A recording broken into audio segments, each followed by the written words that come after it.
Last time on the Cinemadness podcast. So this episode is dedicated to Kill Bill Volume 1. So I saw it in the theater, Adam saw it in the theater, Roman saw it in the home theater. Yeah. He's big in the Kung Fu. He was. Yes. He was Kung Fu. He was. It's like a mini... and that's... Yep, that's why you don't talk to your hands and do podcasts, people. Sorry about that. I personally didn't care. I figured it was changed to black and white to appease the MPAA. Right now she's in the wheelchair because she can't move. She flopped onto the floor. Yeah. So she gets into the pussy wagon. Pie May, and she eats fish eyes. Or fish heads. Yeah. Roly-poly fish heads. Yes, there we go. Yeah. Yummy. Yeah. Anyways. Things to look forward to. So, He's trying so hard he wants to grab the rubber sheets of the gerbil. And now back to your regularly scheduled program. Ladies, gentlemen. Ladies and gentlemen. Ladies and gentlemen. Please be advised that this movie has no nudity. I'm out. Come on, Annie. Let's go to the movies. Yeah. I just have to wee-wee. And we're back, just like the Five Musketeers. What the hell am I looking at? A country where culture means pornography and slasher films. If you had these boobs, you'd be obsessed with them too. Very exciting, big event. Everybody's excited, huh? Last time I went to the pictures, I was looking at all the jiglins. And... We hope you'll make this a weekly visit. Bring the family. Bring your friends.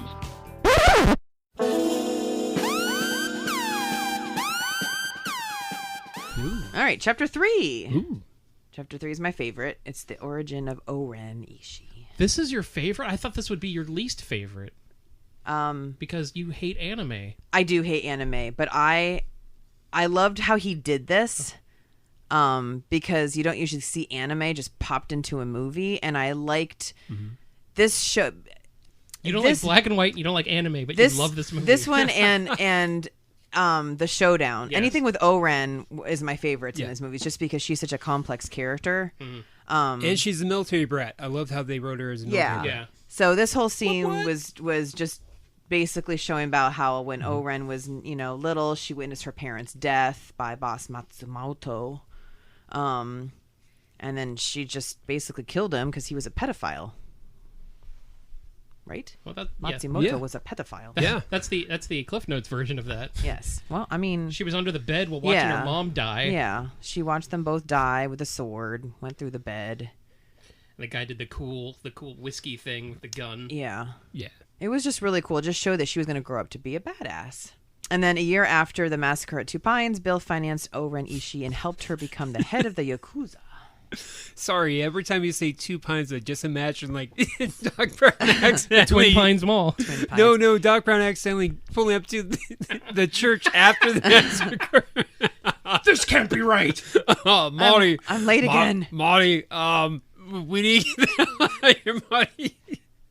We need to get the hell out of here, Marty. But this is heavy. It's Two Pines, not Twin Pines. Sorry, please continue. Let's go back to Japan. That's true. And when he fixed the past, it was Lone Pine. Oh, there you go. Yeah. All right, so now we're going to go to Okinawa, Chapter 4. So that's when she slams her hands down and she says, Two tickets to Japan. Or does she was say it one Okinawa? One ticket. Right, because she doesn't need two tickets. She needs 2 tickets to paradise is what she needs. No. Okinawa, one way. Okinawa, one way. They play that music as she goes across to Japan, and right? Yeah, it's the theme from the Green Hornet. Yes. Cool. Because why would he steal that and not do his own music? He didn't. I don't know if I put it in the notes. I don't care about the music that much, but you can tell me. He didn't use any original music for this movie. I mean, he used all licensed music. He used his favorite soundtrack songs for the music. Things. Got it. Yeah. So it was like a mixtape for all of his fans. Got it. Not this fan, because I don't know anything about the Green Hornet.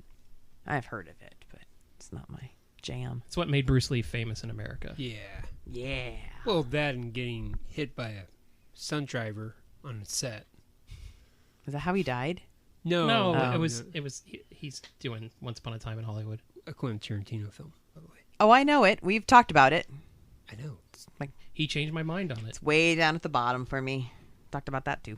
Anyways, but I do remember that now. Talk about that too. It's all coming back. Okay, so here she is. She's tracking down Hattori Hanzo. And who is Hattori Hanzo? Hattori Hanzo is the... no, what does he do? He's the sword maker. Now he just hands out shots of he makes bad sushi. Yeah, bad sushi and sake. Thank you. Very good. Very very good. That's a good scene too. He's so condescending to her. Yeah, I just love the depths of every single character, the duality of every single character, where it's, even if you go down to the creepy rapist nurse, it's like, okay, he's a nurse, but he's a creepy ass fucker. Yeah, it's like everybody has two sides in this movie. Yeah, and that's what I'm realizing when I'm just looking into it. I'm like, oh man, there's duality there. There's duality there. There's duality there. Yeah. They all put their fingers into their eyes. Anyways, let's go ahead and talk about the sword maker. Yes, so while pretending to demonstrate her lousy Japanese, she reveals her true reason for arriving at Japan, and that's finding Bill. And you can tell he's really hesitant. You can tell he's written off. He doesn't make swords anymore. There's a fan theory about that, too. About why he doesn't make them? Yeah, that he never made swords. He does. Well, you see in where he talks about how he doesn't want to make instruments of death, and he said that one of the fan theories is that Bill tricked him into making swords for him and all of his divas as gifts, not as instruments of death, and they were used that way, and that's why he doesn't want to do it anymore. Turned him off to that makes sense. to folding steel. If I work at Rydell, the helmet maker, I'm not going to make the helmet so good where people want to wear it and play it in football games. I'm just saying. I'm going to make it well enough so that way it looks cool, but it'll break if you actually try to play it in a football game. And then you have to come back and buy more. Exactly. So that's on him for being too awesome at his job. That's on him. That's on him for being just the best. That's on you, seriously. Buddy. Oh, no. These are just for gifts, and they're going to be fun gag gifts. It's for a stag party. Instead of dildos, I'm going to give out swords. Brides are no hen party. Yeah, sorry, stag and hen. Okay, anyways, yeah, hen we're not in party. English. Yeah, instead of a stag stag party. He's been hanging around me too much. Yes. He's got my speech impediment. Oh, jeez. Are we all suddenly on Snatch? How big are you? Hey, how big is he? I liked this scene because she had to stay there while he was making this sword, and basically it was just like whenever it's ready, it's ready. Like you hang out here, you work, you practice, and then she sits there and it's like a dirty window, and she goes like this with her fists, and she just writes Bill, and I don't know, that just was so you could just see the anger, I don't know, it was just so good. And then when he finally presents her with this gorgeous sword, and she just starts slicing. Doesn't she do a baseball? A baseball comes at her, she just slices it. And she did that, and I think it was one take she did it. It was just one of those miracle takes. Yeah, I mean the sword was just perfect, but it was like when he just handed it to her, and then she could go get her vermin. That's what she called it, her vermin. Right. Which is funny because what do snakes eat? Vermin. Yeah, rats. There you go. Rats. All right, so now we're at chapter 5, which is probably most people's favorite. It's the longest part of the movie, yes, the showdown at House of Blue Leaves. So this is where you meet Oren Ishii's other team. So you got Gogo, John Emo, and then Sophie Fatale, who was American. So the whole thing with Sophie is, yes, she was her right-hand lady, Oren's right-hand lady, but she also worked for Bill too, and she wasn't given a snake name. No, she wasn't an assassin. Right, but I think she was training to be. I think she was right under there. That's my theory. If one of them died, she would move on up. I thought she was given a nickname, but I could be wrong. It might not have been a snake name, but I think her nickname's Sophie. No, that was her name, Sophie Fatale, which doesn't sound like a real name, but no, it sounds like a Quentin Tarantino name. Yeah, she was pretty cool though. She was always like, hello. Like, she on the phone. Her, even though she was American. Her Auld Lang Syde. Yes. Ringtone. Yeah. So, the bride arrives at Tokyo. She tracks Oren down at her usual hangout. With her Bruce Lee Game of Death outfit on. Yes. Which, thank you to Deadpool. Now I just think of the scene where Deadpool cleans house with the Yakuza, and he's looking... Oh, yeah. Yeah, now I blend those two scenes together. Yeah. Deadpool. So, in my head, it becomes a really awesome movie in my head with Kill Bill and Deadpool. Anyways. That's a lot of red. Kill pull. So, like you said, she recognizes Sophie's cell phone when they're in the restroom, and she can hear her talking, which is the same phone that she left when she was at the massacre. And then she's such a badass. She takes her out into the main area, which is a Zen garden, which is awesome. She calls out Oren Ishii's name, and then she just takes her brand new sword and just slices Sophie's arm off. And you're like, yeah, this is what I've been waiting for. Let's go. I found that scene very disarming. And then she's just going, and she's blood shooting everywhere. It's just fantastic. It looked like something straight out of Addams Family. A hit. A palpable hit. But before that, we get that really badass table scene when she's meeting with the Yakuza bosses. Yes. Oh, that's right. That was before that. And the one guy's just like, I'm not doing this. Wasn't in there. It was just a scene. Yeah. It was part of her origin. Yeah. How she became a deadly assassin, but at the same time, she's approachable. Right. So, and now I know in Japanese, they speak English, so they know that they're taking you fucking seriously. Yes. But the one guy that's just like, I'm not doing this, and she just gets up and cuts his head off. She gets up and she walks really fast with her cute little flip-flops. Focused on the feet. Yep, slices his head right off, and then I know what she says after that. As your leader, I encourage you from time to time, and always in a respectful manner, to question my logic. If you're unconvinced a particular plan of action I've decided is the wisest, tell me so. But allow me to convince you, and I promise you right here and now, no subject will ever be taboo. Except, of course, the subject that was just under discussion. The price you pay for bringing up either my Chinese or American heritage as a negative is, I collect your f***ing head. Just like this here. Now, if any of you sons of bitches got anything else to say, now's the time!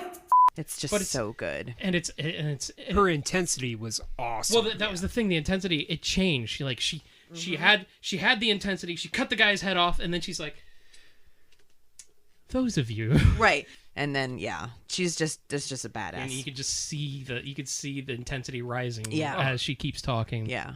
It's just really good. Fantastic. And that's why he hired Lucy Liu. Yep, I get it. So now she's challenging her. She's challenging Oren Ishii, and then we have all the crazy 88s coming out with their cool Zorro-looking outfit things. I'm glad you said Zorro, because I was going to go Eyes Wide Shut. No. They were Kato masks. Yeah, but they're not Eyes Wide Shut. Eyes Wide Shut had bird nose masks. They were Kato masks from Bruce Lee, from the Green Hornet. Cool. I don't watch the Blue Hornet. So Green Hornet either. So I'm just saying they're Zorro masks. Or raccoon masks. Okay? At the end of the day, I'm just saying they're masks.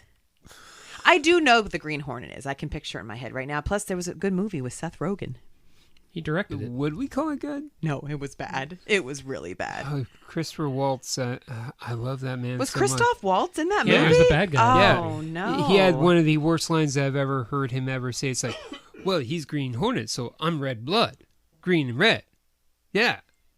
And he actually said that because he gave himself a nickname. Oh, boy. Oh, okay. Oh, and I had such hopes for that film. We all did. That was... Seth Rogen's high point of his phrasing. Oh, wait. So when she's killing all the crazy 88s and doing all this crazy stuff, 87, 86, 83, 84. does she does go-go after that, right? After she starts go-go killing, comes or right in the middle. She has her main, was it the main three, like the real head guys? Yeah. She goes after them first, right, and then she calls on go-go, right, because she's like, oh crap. Yeah. So then Miss Go-Go comes out, whipping her. What did you call it? I always just called it a ball and chain. It's a mace. It's a ball and chain. No, a mace is on a stick. Wasn't it on a stick? No, it was a full chain. It was a full chain she dropped to the floor. Because she did the whole like rope tying kicking thing that Jackie Chan always does. She did cool things with that. Oh, it was awesome and just and the jumping from table to table. Yeah. Everything about that scene was amazing. Yeah. Even the bowling ball noise. Oh. The bowling pin noise. Yeah. Remember, and then she would toss it and it would barely miss her head and it would hit the wood or whatever, the wooden thing. So and then the blades came out. Mm-hmm. Yeah. But then she died. Yep. By a stupid table leg. Yeah. Nails. Yeah, right in her head. Oh. Hi. Yeah. Hi. And then Charlie Brown's just kind of hanging out. Charlie Brown was just a guy that worked there, right? Yep. Yeah. It was just a little homage to Charlie Brown. Yeah. Is all it was. He had a Charlie Brown kimono on. Oh, Charlie Brown. He was a heavy set dude, bald, and he always had another lady with him too. Yeah. And she was just like, "Come here, come the here." henpecking. Yeah. Henpecking wife. I'm assuming they were married. I believe they were married. Yeah, because she's like, you got to do everything the right. You got to do everything the right way. Otherwise, you'll get your head cut off. Well, she didn't say that, but that's what she meant. So then we have the showdown. So she follows her into the snowy garden outside. Well, can we still talk about the fight? There's way more to talk about the fight. Oh, go. The whole. I mean, we touched on it because it went to black and white. But just the amount of people, the crazy. I mean, they would just come in. Yes. By the droves. There was 88 of them. There was not 88 of them.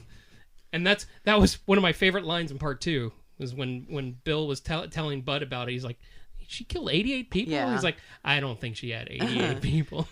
There was 90. It was just a name. But it was just so cool because of the stunt driving, the stunt acting, the wire fighting. The fight was up there with is one of my favorite wire stunt weapon fights since the Matrix Reloaded scene in the Merovingian's foyer with all the weapons on the wall and the stairs. It was a very cool scene, but it was cool to see Zoe Bell do a lot of the wire stunt fighting and stuff. And in fact, one of the scenes, she bent backwards the wrong way and almost destroyed her back. And but ouch. Yeah, so it's one of my absolute top favorite fight scenes in all the movies. I believe you're talking about the same interview that I saw her give, and it was pretty fascinating. Just her as a person, Zoe Bell. Mm-hmm. She's an awesome person. Like, she's just so cool. Yeah, but she still couldn't make Death Proof watchable. I got through it. I got through it. Well, you had to, because it was part of a twofer. Well, no, you had to get to that to get to the good one. Yeah, but you know what? It did give me a new love for Mexico. The song by the Drifters. In Mexico. Oh, yeah. Yeah. Ah, freaking awesome.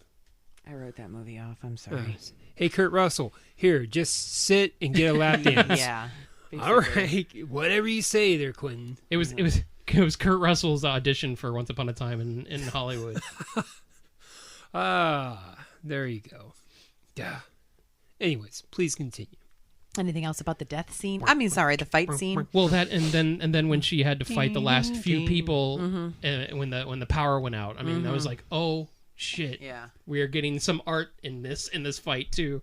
And that scene was so cool too, because it was the red background, right? And then she fought and it turned to the blue background. Like, this is just amazing, and a lot of movies have been doing that ever since that. Yeah. I know it's a throwback to a lot of the kung fu stuff from the 70s, but this movie really brought back more of the 70s exploitation / kung fu movie aesthetic that you're starting to see more and more as like homages in these movies, because honestly the 70s style of movies are just that gritty almost art house style, mainly because in the 70s there wasn't a lot of money and budget for these exploitation movies, and they did the best that they could, and that aesthetic is coming back, even though the budgets are higher. It's showing that people have more of an artistic vision nowadays than they did in the early 2000s before Kill Bill came out. So that's all I wanted to say. And it was on a Zen garden. It was, which was also the dining room and the stage where the 5, 6, 7, 8s were playing. I just thought that was so cool because I had a little one for my desk that I got at Barnes and Noble. Remember at the checkout they always had those little those boxes? I bought one. I was like, that's a Zen garden. I love those little boxes. I just thought that was so cool that he did that. There was a Zen garden at a hotel room I stayed at last year, and I was writing messages to my wife. And, with a rake. Yes, with a rake. And stones. And, well... And you're like, I'm going to kill you. No, it wasn't I'm going to kill you. It was... We're in a hotel room. Bill. I wanted her to pay, so I wrote Bill. This is weird. Yeah. This got weird quick. Anyways, but it's ironic how it's in a Zen garden. That's a place of death and murder. Exactly. There's nothing Zen about it. After all this carnage, and I love the transition because it just makes absolutely no sense. After all this carnage, she opens up one of the doors and it's like a whole nother world. It's like Narnia. I was just going to say, she just went right to Narnia. It's like she opened up the bookshelf or bookcase. Or the wardrobe. What the... The Lion, the Witch, and the bookcase. Sorry, I'm just thinking of Myrna playing the role of... the tiger, the sorceress, and the bookcase. The bride. It's like, I'm now here in Narnia. I'm in Narnia. I went through a bookcase. You did not think it would be that easy, did you? Like, she wouldn't even be... There's another reason she wouldn't be good. Can't you see her calling Oren Ishii? Oh, oi, Oren Ishii. I like the oi. Oi, Oren Ishii. Oren Ishii. So she's basically Roy Kent. Oi. Oi. Oren Ishii. Get down here. Oh my God. But yeah, you're right. It's like she opened up to a winter wonderland where it's to like just, a new Japanese movie. Yeah, where we have all these bonsai trees and the traditional... It was cherry blossoms. I thought there was a couple bonsais at the bottom too when she first walked down. But yes, the traditional, you can see all the red on the outside of the building, and you know, it's like, okay, well, this is weird. It's like the backyard of Mr. Miyagi's place. Wait, this is where you say it's weird? All the things that we just witnessed. Yeah, it's weird because, like he said, you go from like gallons of blood to just this snow is meant to be serene. Yeah, and it was beautiful, and she's just standing there waiting for her because she knows, she's like, I have to face her. Yeah.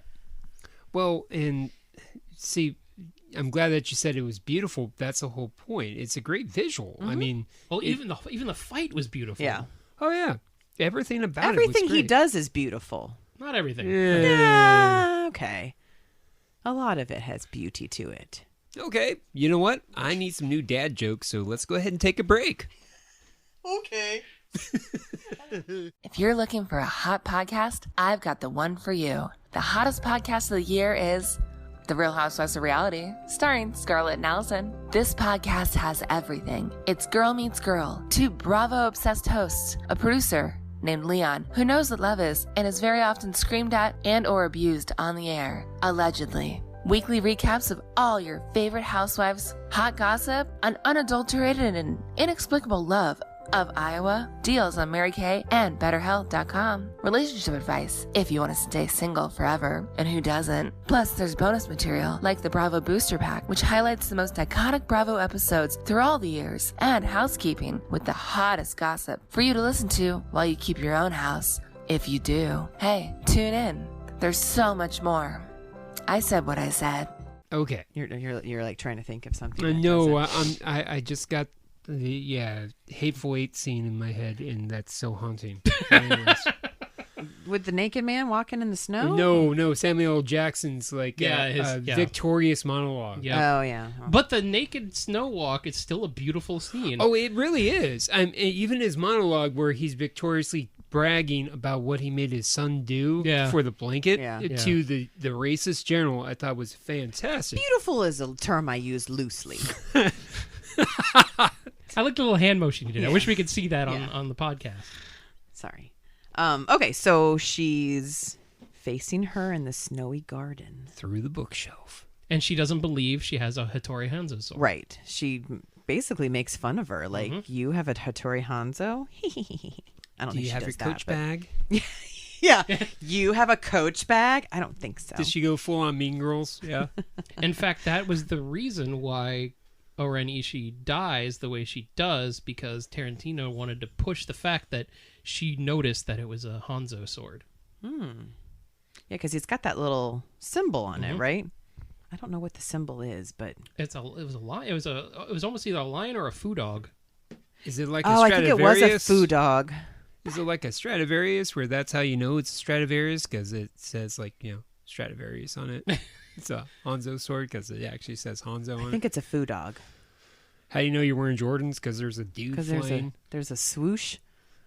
Jordans. Oh, that's just Nikes. Nikes. Sorry, that's what that's what Carter called it. I would like a Nike shirt. I said, you don't get one if you can't pronounce it. What kind of moccasins are those? What does that say? Nike? What is that from? Back to the Future Part 3. The greatest film of the trilogy. Pretty much, you're good. Just watch that one. Clint Eastwood will go down in history as the biggest coward. Anyways. So how did she kill Oren Ishii? With kindness. Yes. She scalped the shit out of her. She scalped her head with the sword. And she knew at that point that on the way down, she goes, that was a Hanzo sword. Yep. And then you see the little blood splatter on the beautiful snow. Oh, that was so good. Yep. Yeah. Does it make sense? No. Is it cool? Yes. Good. much like the kung fu movies of old, they don't make sense. It's like fruiting your beer. Yeah, it's wrong, but damn it, just enjoy it. But it's so good. Yes. It's like rain on your wedding day. Oh boy. Ah, geez. Thank you. Thank you. Free ride. You know, it's just some good advice you just can't take. But would have thought of the figures. So then she's smart, and she goes to Miss Sophie, who... And then she's smart. She's been smart, but then she's like, I'm going to use Sophie because, A, I didn't kill her, and B, she knows a lot of stuff. So she tells her all the information about where all the rest of the divas are. The divas. And then... This was before an iPhone where you could just do an air share. Right. It's like, hold on. Dink. There you go. And then she was nice, and she dropped Sophie off at a hospital. Literally dropped her off. Literally. Here you go. Roll her on bones out of there and just throw her off. And Bill visits Sophie. Don't worry, they'll give you half off the bill. And that's what... Wow. And that's why I think she is not as close as the rest of them, but Bill does care to an extent. But then he also just wants to use her for information. Yeah, absolutely. That's and she doesn't read it. Yeah, he cares enough he like cares you care enough. about toilet paper. It's good. It's detrimental if you need it. Exactly. Where it's like, I care about toilet paper in terms of how comfortable it is. After it's done its use, I just flush it down. Same thing with Bill. Okay. You like how I brought it back? Yeah, you're welcome. Yes. I like how you compared Bill to Cottonelle toilet paper. No, I compared the people in his life. The people to toilet paper. Yeah, he's the and asshole. he didn't say Cottonelle because that's garbage toilet paper. I just named off some toilet paper. Okay, let's just go ahead and work with this. He's the asshole. Oh, okay. And then the toilet paper. I got it. Yeah. So let's just spell it out for everybody. Boy, damn, that's good. Yeah, you're welcome. High five. Okay. Yes. So then we're at the end here. We're at the end. We're at the last scene. We're at the cliffhanger. The final scene. We're at the final scene. And Bill says, does she know that her daughter's alive? Scene. And scene. And movie. Curtain. There should have been a curtain. The kids who are pissed off. Oh, man. Oh, geez, Rick. Now, going in knowing I knew it was only going to be a first part. It still didn't have that satisfying ending. I know it was just a cutoff for the second part, but it's a pet peeve of mine when movies don't end. Even though you know there's going to be another one. Right. Like, I will defend and love and praise and do 9 hours of a podcast over the Lord of the Rings movies. I hate how the first two ended because they just cut them off. And I think movies are like any type of story. They should have a beginning, a middle, and an end. They can be continued. Look at Back to the Future. Back to the Future had a beginning, middle, and end. You can watch them by themselves. Yes, especially the third one. But you cannot watch Kill Bill Yes, and have a satisfied finish. No, you can't because of this ending. Because he says, "Does she still know the daughter's alive?" Because now you want to know. Well, wait a minute. What do you mean? Who has the daughter? Where is she? How old is she? What's going on? That and she only killed 2 people off her list. Right. And I guess you're right. But going into this movie, it's volume 1. You know, there's going to be at least another volume. Yeah. So. Right. But there just could have been a cap. But could there, knowing that he did this intentionally to make it one full long movie? You can't necessarily fault how this stopped because. But he separated it before release. Yes, he wrote it knowing that he was going to separate it. Yeah, but where would you have separated it? Knowing both of them now? I don't know. I mean, the fact that he made both of movies in different genres, it makes sense. But at the same time, he made them in different genres, so you could cap it off somehow. Yeah. And I see what you're saying. I would just like to know where you would have capped it off, or would you have added another scene? Because if you're sitting there, if he ever releases this both together in one sitting, it's going to be strange for me. Yeah, well, it is. It's because of how it picks up in the second one. So it's almost like you would have to throw in something. Well, that's why that second one has that terrible monologue at the beginning. Yes. Yeah, we'll get into that. Yeah. But next episode. But I just, it's just a pet peeve of mine. I absolutely adore. You like that? I'm sorry. What happened? I said the next episode, I did my Dr. Dre. Hey. I'm so white, I didn't understand that. Every day. Dr. Dre, next episode. I'm the white guy here. No. Wow. Like, people who listen to this podcast are like, wait, he's white? I'm out. I'm the white guy here. No, I absolutely adore this movie. I saw it, like I said, like 4 or 5 times for real in the theater. I didn't see it 8 times. That's just ridiculous. That's just crazy. Now, before we close out the episode, I want to do one more thing. Oh, we're not closing out the episode yet. Okay. No, I have Easter eggs. Yeah. Okay. I shouldn't even be talking about how I like this movie. No, that wasn't. We should go on that do that later. Yeah. Oh, I thought you were. Yeah. Okay. So we'll just cut that out. Before we go on to cut out the Easter whole eggs. Dr. Dre. Well, you're the editor. By the way, you look wonderful today. Yes, sir. Yeah, no. Before we go on the Easter eggs, one thing that I meant to do when we were talking about the taglines is something that we've done before.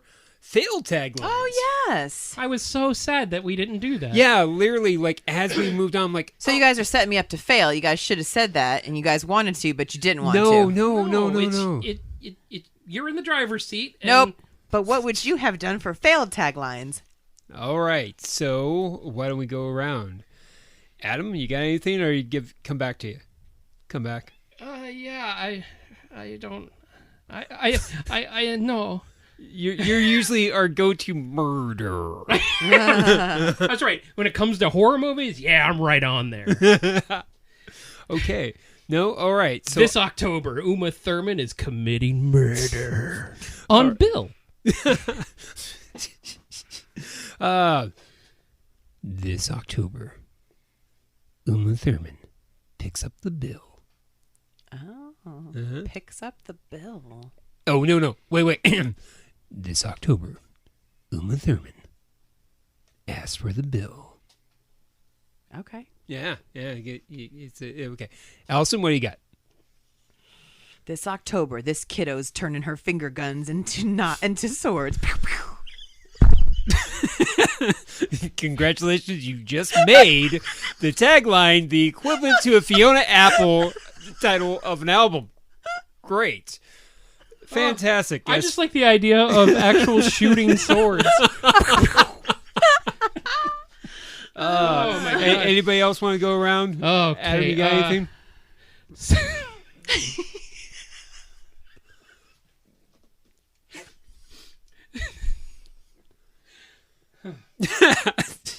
This October, Uma Thurman has taken her love of bills too far. Wow, everything comes back to Scream. It's because it's when we started the tagline thing. I'm just stuck. Boy, our Wizard of Oz episode is going to be great. Jeez. Okay, all right. I got one. Yeah, go ahead. I don't know why it has to be this October. I'm just going to say, well, I'll do this coming soon. Uma's got 88 problems, but Bill's not one of them. Oh, okay. Well, that was in 2000. No, that would have still been relevant. Yeah. Oh, good one. Good one. It doesn't matter. Time is a construct. Oh boy, you're stuck in November. Okay. The color of the submitted uniform is pews, pews, pews, pews. Anyways, all right. So those were good. the failed. Those were not good. Yeah, no. Okay. Well, they're supposed to be failed tags. No, they're failed for a reason. But we usually do some good ones. This October, Uma Thurman pays her bill. Yeah, there you go. There you go.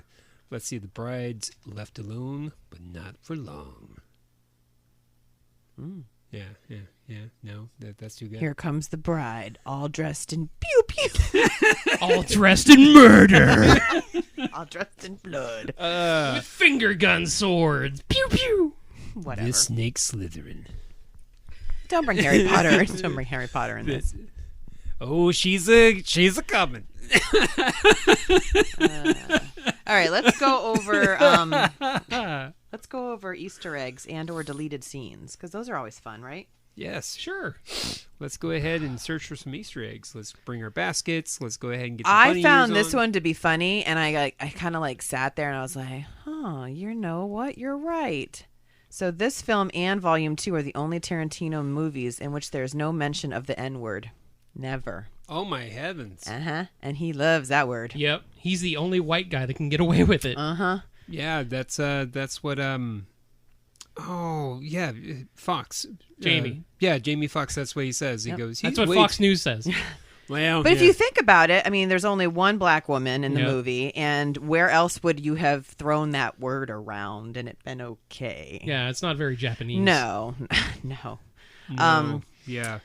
The bride's yellow outfit was inspired by the outfit worn by Bruce Lee in his final film, Game of Death. Yes. As you stated prior. Pews. Richard. Prior. Oh, the shot, well, you said this earlier, the shot where the bride splits a baseball in two with a sword was done for real on the set. It was done by Zoe Bell. Oh, Zoe Bell, okay. We're giving a lot of credit to Zoe Bell, as well deserved. Yes. She's, like as Roman said, she's awesome. Oh. The church scene was shot in the Mojave Desert outside of Lancaster, California. The Mojave. Keep an eye out for cameos by the N himself, Samuel L. Jackson. Wow. And he's performed with everybody. I'm surprised he didn't say the N word. Like, let me just get it in like a bunch of times. That's just what I do. And well, then he was technically in a church. Yeah. Yeah. Well, I don't know. That was a really lame church. There's another fan theory about his character being Jules, wandering. But he talks about his past in part 2, which doesn't meld. No. It's just a cool little. Yeah. I like fan theories. Yeah. What I love about his character is because he's played with so many people, and here he is in this little rinky-dink church. Mm-hmm. Yep. It's like, I play with everybody. Mm-hmm. You name them, I play, and he's just naming them off. It's like, how much were you into the bad stuff to get you're here? Mm-hmm. Like, or maybe there's backstory. Let's explore like in a 3-part movie about his character alone. How about that? I just like that. Not knowing anything about the second movie when you first saw it, and you're like, that's Samuel L. Jackson dead over there. Yeah, he's dead. Yeah. He didn't even get to talk. Yeah. That's cool. That's cool, man. That's cool, motherfucker. The miniature sets used to depict Tokyo when the bow. Hold on. Wait 1 second. With the bow. Hold on 1 second. Pew, pew. Yes? Samuel L. Jackson was killed by snakes. All right? Just saying. It's a prequel to Snakes on the Plane. We didn't realize it, people. He was killed by snakes while playing. Oh, my heavens. The piano. There you go. Snakes. I don't know snakes. I'm tired of these motherfucking snakes while I'm motherfucking playing the piano. If he would have died while playing the Flight of the Valkyrie, that would have been awesome. Wow. Sorry, please continue. Sounded like a snake. Okay. As I was stating, the miniature sets used to depict Tokyo when the bride arrives in Japan were actually leftovers of the Yokohama set used in the most recent Godzilla film. Ooh. This is the name of the film. Godzilla, Mothra, and King Ghidorah giant monsters all-out attack! Oh, my God. Has your son seen that one? I'm almost certain he saw the YouTube reenactment. Good Lord. It was what, 2001? 2001, yeah. More than likely. Like, he doesn't realize it's like, I like it. I used to have a whole Godzilla box set because I used to be really big into Godzilla. I kind of still am, but I don't have the box set anymore. But that was a good one. That's all I'm saying. So you're really into Godzilla, so you fix into the whole box set, or did you just put a foot in the box set? Because you're really into Godzilla. I was really into Godzilla, if you know what I mean. If you know me. Thank you. Anyways, please continue. I think we already went over this, but the Deadly International Viper Assassination Squad was short for divas. Ah. Yeah. So Bud was a diva. I could see that. He has the hat. He did work at a strip club. He did. I just think of Beyonce. I'm a diva. I'm a diva. Well, Michael Madsen is bootylicious. Yes. So, yeah, man, he looked like he ate part of Michael Madsen in the same movie. But it was. Oh, we'll get into it. Next episode. I loved this one. The sunglasses. Of course, I loved this one. The sunglasses that the bride takes from Buck at the hospital are the same style that Christian Slater wore in True Romance. Also written by who, Roman? By the guy who wrote Rugrats. Oh my God, I hate you. I can't unhear it. No, it was written by Quentin Tarantino. That's right. Yes. Yeah, that's where he cut his teeth. Right. One of the other almost perfect movies. Such a good movie. Okay. Although the siren sound heard before the bride goes on a rampage is credited to Quincy Jones's theme from the TV show Ironside, it is more of an homage to the Shaw Brothers kung fu classic Five Fingers of Death, which I used to own as well. Of course. AKA King Boxer. I had it on VHS. Ugh. The U.S. release of Five Fingers of Death used the siren from the Ironside theme whenever its protagonist went on a vengeful rampage. So, I think I've told this story before, but it's funny. I used to have the soundtrack on the CD. On the CD, I used to have the soundtrack. I would play it in my car, and I would have my windows down, and I loved rolling up on a red light and playing. You know, speaking of the soundtrack, it's probably one of my favorite soundtrack CDs of all time. I know I say that pretty much all the time. Pretty much. But the cover of shit. That has a cover? Cover of shit. I can't think of Wow, the are we still doing the metaphor on toilet paper? The 10-minute song. Don't be misunderstood. That cover. Don't be misunderstood. Yeah. Oh, that song is so great to drive to. Yeah. Good. Oh Lord, please don't let me be misunderstood. Yeah, that is such a great song to drive to. Yeah, because it's just got that salsa beat. When this came out, when he introduced us all to the 5, 6, 7, 8s. Yes. Because they kind of blew up. My boyfriend was really into them at the time, and I had to listen to like all their albums, and they were pretty badass. Yeah, they were Japanese surf music. Yeah, they were cool. I was listening to that while doing the research for this. Yeah, they're cool. They have a Christmas song. Really? Yeah, and the last little thing is the body count. How many people do you think died in this one? Can I get a floor and a ceiling? No, you can't, because you figure you can do this, Roman. Okay. If we have the crazy 88s and 88 of them are dead, how many more would you add, do you think?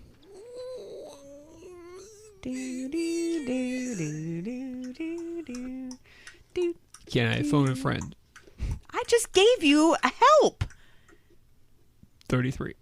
You're adding 33? No, the answer's 33. The answer's not. I just said 88 people died. Yeah, but everyone knows that you're giving me that answer to throw me off. I'm not. I played this game. It's 95.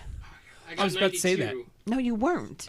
And I fed you that answer. 88 plus the other fools that died makes 95. Yeah, the fools.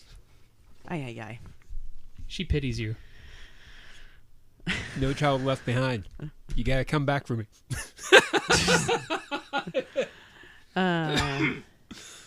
Since you love the music so much, you want to talk about that, Bart? Didn't I say so? I say that earlier, that none of it was scored. It was all... Yeah, he basically used everything from his own soundtrack collection. Yeah. That's where he heard the 5, 6, 7, 8s playing on the store in Japan, store speakers. Yeah, he was in the airport. He was about to leave. Yeah, he asked who that band was. When he was told he didn't have enough time to go to a music shop to get the CD, he begged the clerk to sell him their copy. I mean, I'd be like, yeah, here you go. If they even know him. Yeah, that's what I was thinking. Yeah, I don't think they recognize him. They just noticed that he was a tall, gangly white dude. Okay. You were the guy that was the Elvis impersonator on Golden Girls. Oh, wait, I know who you are. He's such a strange-looking guy. Wait, were you in Mr. Baseball? No. Mr. Baseball. No, that was Tom Selleck. Sorry. That was a mustache guy. You American guys all look the same. Yeah, I get that. So this movie got an 87% on Rotten Tomatoes and an average score of B+. So most people liked it. We know my thoughts. Do we? I mean, I kind of made it clear that I like this. I like these movies. Okay. Mm-hmm. Well, I'm just talking about this one in particular. Yeah, I mean, if I have to choose which one I like more, it's going to be Volume 1. But like I've said multiple times, and why I wanted to do this is because I have a very, very deep love for Volume 2, even though it gets shit on so much, because I think it's a brilliant movie.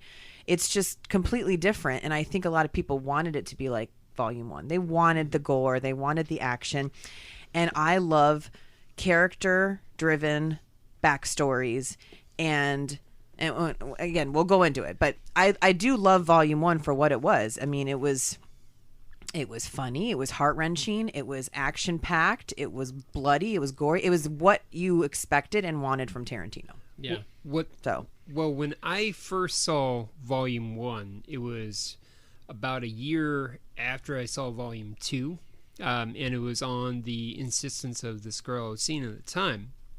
She goes, hey... That's how I saw Part 2. Yeah. She goes, hey, oh, wow, you never saw Part 1. And I'm like, no, I don't need to see Part 1. Part 2 was just perfect. I understand all the characters. Why on Sam Hell do I need to see Volume 1? Mm-hmm. What Sam Hell? So she of course incentivized me to go see Volume 1, and so yeah, she bought me Slurpees. Yeah, that's what I was saying. Yeah, so anyways, and popsicles. Anyways, so we're watching it, and I remember just kind of being disappointed because I was kind of the reverse of what you were saying. I was expecting a story. I was expecting something fun and intellectual, something that I could really grasp onto, and I got this basically bubblegum. In my opinion at the time, I got this bubblegum action film that I wasn't expecting, and with the anime and everything like that, and I'm like, okay, it was cool, but. I'm glad you said at the time, because I'm just staring at the katana over there, and the alarm noises are going off in my head about Volume 1. In your opinion? Well, that's fine. That's fine. If not going to lie, I predicted my death this way. I was going to piss off a guy named Adam. Actually, the Ouija board that I did when I was 18 predicted it. Yeah, I'm going. Wow, nice. Yeah. It was the longest time that I had to hold that little mouse as it went around. It was really long and. Ran on. But and then I went through a bookshelf and we were good. No, but to bring it back, Narnia. Yeah, exactly. But to bring it back, I remember just being, because I saw it with a different set of eyes than anyone else currently at this table, and probably a lot of them that are listening to this right now. I was expecting a story, and I did like the action. It was good. It was just I wasn't expecting it. And when I turned off the film afterwards, the girl I was dating was like so expecting, like, so what did you think? Yeah. How awesome was that? Right? Wasn't it so much better? No, it wasn't. What? It's safe to say we broke up soon after. But no. To bring it back. Thanks, Quentin Tarantino. No, it was her loss. Anyways. Yeah. Thanks, Quentin Tarantino. I'm just going. So basically, you were everybody that saw 1 and then went and saw 2, and they were like, "Huh, what is this?" Yeah. You were like reversed. Oh yeah, and where's all the fun stuff? So weird. Oh yeah, and that's why when I hear you guys talk, I'm like, I still don't like it. I watched number 1. I'm like, okay, I watched number 1 just so I can get to the really good stuff in number 2. Do you think it would have been better, or you think you would feel differently if you had seen it like you were supposed to? I'm honestly thinking just how I work.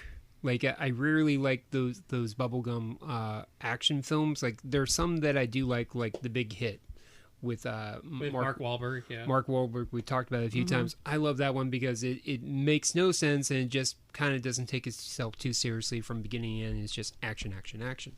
And there's some films where, you know what? Yeah, it's just going to be balls to wall action.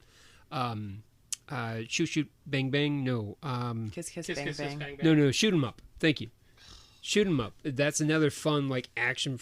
But Volume 1. That's a video game. Volume 1 isn't. Paul Giamatti's awesome. Volume 1 isn't a fun action movie. It does. I mean, it's an action movie, it's fun. But it's not. He's making it sound like it's mindless Yeah, fun. he's making it sound like it's like Guns Akimbo. Well, you Yeah. got to remember in terms of perspective with how heavy Volume 2 is comparison.